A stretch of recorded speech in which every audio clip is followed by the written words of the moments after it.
Assalamualaikum warahmatullahi wabarakatuh. Halo sobat petani semua, jumpa lagi dengan aku Eko di channel Kiarta Production, channelnya petani masa kini.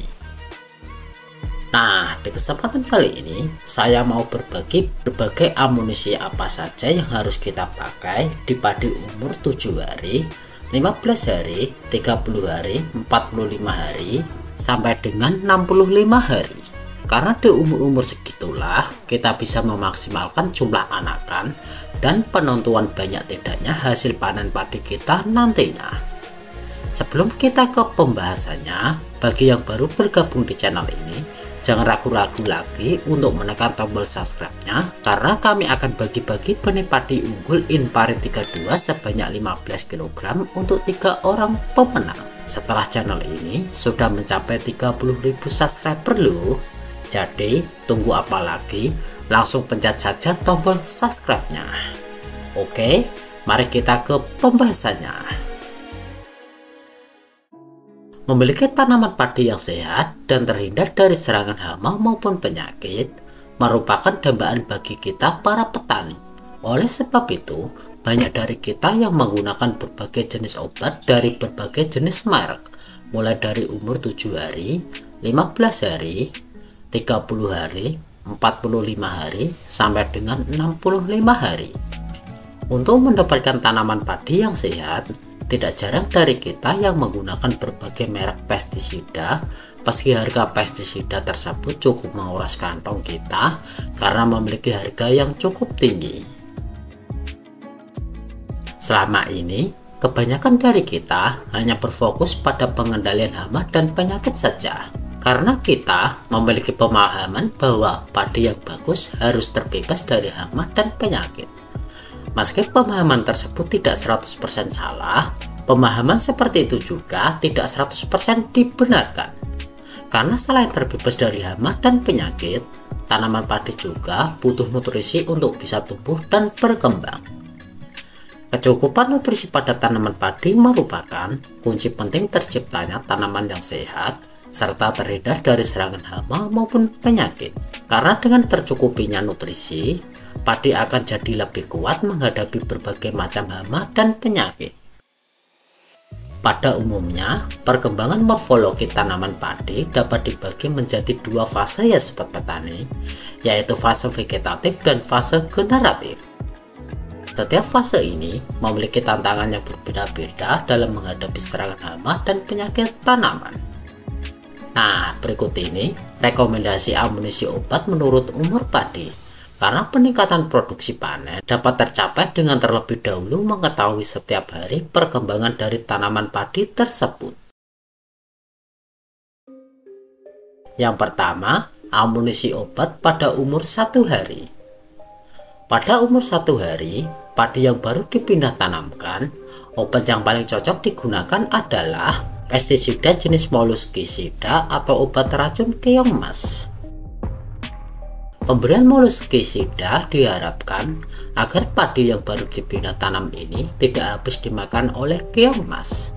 Hal ini dikarenakan padi yang baru dipindah tanamkan belum memiliki batang yang kuat, sehingga mudah dimakan oleh hewan berlendir yang satu ini. Untuk memilih obat jenis ini, sobat petani bisa memilih beberapa merek pestisida yang bagus seperti Bintan, Bisnoid, dan lain sebagainya. Selain pemberian obat keong, pemberian herbisida pratumbuh juga sangat dianjurkan, apalagi bagi sawah yang tak ada hujan. Herbisida purna tumbuh diperuntukkan agar rumput tidak mudah tumbuh, sehingga padi tidak memiliki kompetitor untuk tambah tumbuh dengan sempurna. Ada beberapa merek herbisida pratumbuh yang bisa sobat petani gunakan, diantaranya Aliplus, Serendi, dan lain sebagainya. Atau sobat petani bisa menonton video yang ini untuk lebih jelasnya.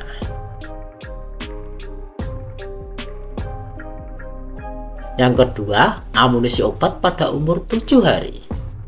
Pada masa padi umur 7 hari setelah pindah tanam, biasanya tanaman padi sudah mulai menghijau. Dengan daun-daunnya yang menghijau, berarti proses adaptasi pindah tanam sudah selesai ya sobat petani. Dengan selesainya proses adaptasi, maka tanaman padi kita siap untuk tumbuh dan memulai produksi anak. Oleh sebab itu, amunisi yang cocok kita gunakan pada padi umur 7 hari adalah obat penambah anakan.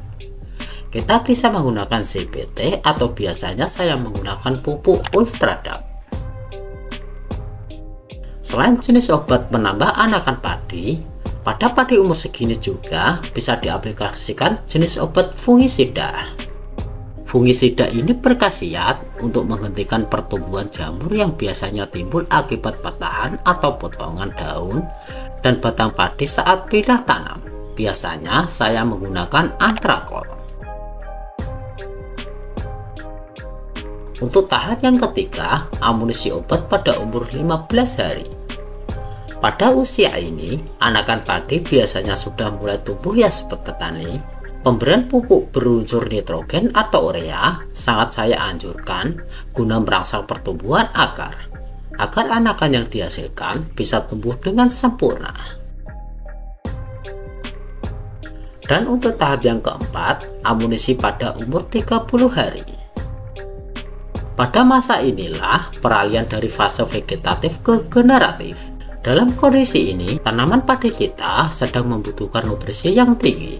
Hal ini ditandai dengan keluarnya daun bendera atau padi bunting. Artinya, maleh padi akan segera keluar ya sobat petani. Pada umur tersebutlah saat yang tepat pemupukan tahap kedua diberikan. Dengan demikian, tanaman padi akan menghasilkan maleh yang optimal. Jadi, bila kita ingin melakukan pemupukan tahap yang kedua, lihatlah dua kondisi tersebut ya sobat petani, yaitu ditandai sudah mulai keluar daun bendera dan sebagian dari padi kita sudah hampir bunting. Saat itulah kondisi tanaman padi kita akan maksimal menyerap unsur hara yang kita berikan dan hasilnya dapat sangat memuaskan kita. Pemupukan tanaman padi disesuaikan dengan kondisi cuaca atau iklim, struktur tanah, waktu, tempat, varietas, dan faktor yang lainnya. Dan kita bisa menyemprotkan insektisida untuk mencegah hama sudep. Biasanya saya menggunakan Spontar atau Emacel. Untuk tahap yang kelima, amunisi obat padi umur 45-65 hari. Umur 45 hari, pada jenis padi kinjah biasanya sudah mulai bunting kecil. Berikanlah pestisida khusus ulat yang bersifat sistemik demi mencegah menetasnya ulat penyebab belut. Selain pemberian pestisida, pengaplikasian fungisida pada umur 65 hari juga bisa diberikan guna mendapatkan bobot padi yang maksimal. Dan biasanya saya menggunakan Emacel dan saya oplos dengan Antrakol.